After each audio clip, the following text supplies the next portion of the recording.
రాష్ట్రంలో కాంగ్రెస్ ప్రభుత్వం వచ్చిన నాటి నుంచి నేటి వరకు తెలుగులో ఒక సామెత ఉంటుంది.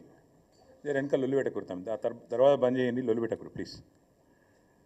తెలుగులో సామెత ఉంటుంది, పాడిందే పాటరా పాచిపండ్ల దాసరి అని. ఒకటే రాగము, ఒకటే పాట, ఒకటే మాట కాంగ్రెస్ ప్రభుత్వం వచ్చిన నాటి నుంచి నేటి వరకు. ముఖ్యమంత్రి రేవంత్ రెడ్డి నుంచి మొదలు పెడితే రాష్ట్రంలో ఉండే ప్రతి కాంగ్రెసు నాయకుడు ఒక ఎజెండా ప్రకారం గోబెల్స్ వారసుల్లాగా ఒకటే ప్రచారం, ఒకటే సొల్లు పురాణం. 15 నెలలుగా అరిగిపోయిన గ్రామ్ఫోన్ రికార్డు లాగా. ఏంటిది అది? ఒక ఆయన దివాలా తీసిన తెలంగాణ అంటాడు, ఇంకో ఆయన నాశనం అయిపోయిన తెలంగాణ అంటాడు.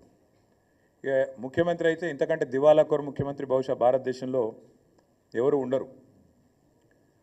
నా రాష్ట్రం అనారోగ్యం పాలైపోయింది, నా రాష్ట్రానికి క్యాన్సర్ వచ్చింది, ఒక క్యాన్సర్ రోగిలా ఉన్నది అని దివాలా కోరు మాటలు మాట్లాడిన భావదారిద్రపు ముఖ్యమంత్రి బహుశా భారతదేశ చరిత్రలో ఎవరు లేరు, రేవంత్ రెడ్డి గారు తప్ప. కానీ ఇవాళ అదే రేవంత్ రెడ్డి గారి మూతి మీద తన్నినట్టు, అదే రేవంత్ రెడ్డి గారి చెంప చెల్లుమనేటట్టు, అదే రేవంత్ రెడ్డి సొల్లు పురాణం అంతా తప్పు అంటూ ఆయన సొంత క్యాబినెట్లోని సహచరుడు, ఈ రాష్ట్ర ఉప ముఖ్యమంత్రి బట్టి విక్రమార్క గారు, రాష్ట్ర ఆర్థిక శాఖ మంత్రి గారు ఫిబ్రవరి 17 నాడు ఒక సమగ్ర సవివరమైన నివేదికను వారు విడుదల చేసినారు. ఇది మా కవిత్వం కాదు, బీఆర్ఎస్ పార్టీ యొక్క సొంత నివేదిక కాదు, రాష్ట్ర ప్రభుత్వం సాధికారంగా విడుదల చేసిన నివేదిక. Telangana state statistical abstract atlas అని కూడా అంటారు దాన్ని.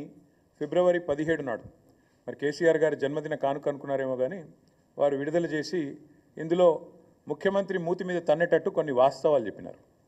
ఇన్ని రోజులు ముఖ్యమంత్రి మాట్లాడిన చిల్లర మాటలు, బజారు భాష, ముఖ్యమంత్రి చెప్పిన పచ్చి అబద్ధాలు, ఇవన్నిటినీ కూడా తిప్పికొడుతూ సమగ్రమైన సవివరమైన నివేదికను విడుదల చేసి వాస్తవాలు అంగీకరించినందుకు నేను ఈ ప్రెస్ మీట్ ద్వారా గౌరవ ఉప ముఖ్యమంత్రి బట్టి విక్రమార్క గారికి ధన్యవాదాలు తెలియజేస్తా ఉన్నా. ముఖ్యమంత్రి గారు కూడా నిన్న రంకెలు వేసినారు. ఎక్కడ పోతే అక్కడ రంకెలు వేయడం, అచ్చోసిన ఆంబోతులాగా నోరేసుకొని వాగడం ఆయనకు అలవాటు. ఆయన ముఖ్యమంత్రి అయినాక కూడా ఆయన పద్ధతి మారతలేదు. వారికి కూడా నేను విజ్ఞప్తి చేస్తా ఉన్నా ముఖ్యమంత్రి గారికి, దయచేసి మీరు సొల్లు మాట్లాడే ముందు, నోరు తెరిచే ముందు మీ సహచరుడు, మీ మంత్రివర్గ సహచరుడు సెక్రటేరియట్లో ఆయన విడుదల చేసిన ఈ నివేదికను ఒకసారి చదవండి. పోనీ చదివే తీరిక, ఓపిక తమరికి లేకపోతే మీ పక్కన పెట్టుకున్న అడ్వైజర్లు ఉన్నారు కదా, 5గురో 6గురో, వాళ్ళతో చెప్పించుకోండి. కనీసం ఒక రిపోర్ట్ తెప్పించుకొని నేను ఏముందో చదువుకోండి. చదువుకోకుండా వాగితే మీతో పాటు రాష్ట్ర పరువు కూడా గంగలో కలుస్తున్నది. ముఖ్యమంత్రి గారికి నేను ఇంకొక విజ్ఞప్తి కూడా చేస్తూ ఉన్నా. మీరు ఆ మధ్యలో ఒక మాట అన్నారు, లంకె బిందెలు ఉంటాయనుకొని వచ్చినా లంకె బిందెలు లేవని. లంకె బిందెలు ఉన్నాయి, ఎక్కడున్నాయో కూడా అడ్రస్ చెప్తా, రాసుకో, ఒక పెన్ను పేపర్ పట్టుకొని కూర్చో.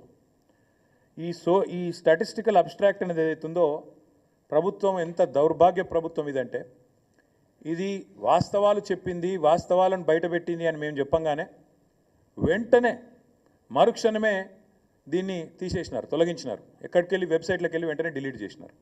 ఎందుకంటే వాస్తవాలు బయటకు వచ్చినాయి, ఎందుకంటే చదవకుండా రిలీజ్ చేసినారు. చేసినాక అరే అందులో మొత్తం కేసీఆర్ను పొగుడుతున్నదా అని ఎవరో చెప్పినట్టున్నారు చదివిన వాళ్ళు, చెప్పగానే వెంటనే డిలీట్ చేసినారు. అందుకే నేను మా మీడియా మిత్రులను కూడా అడుగుతా ఉన్నా, నేను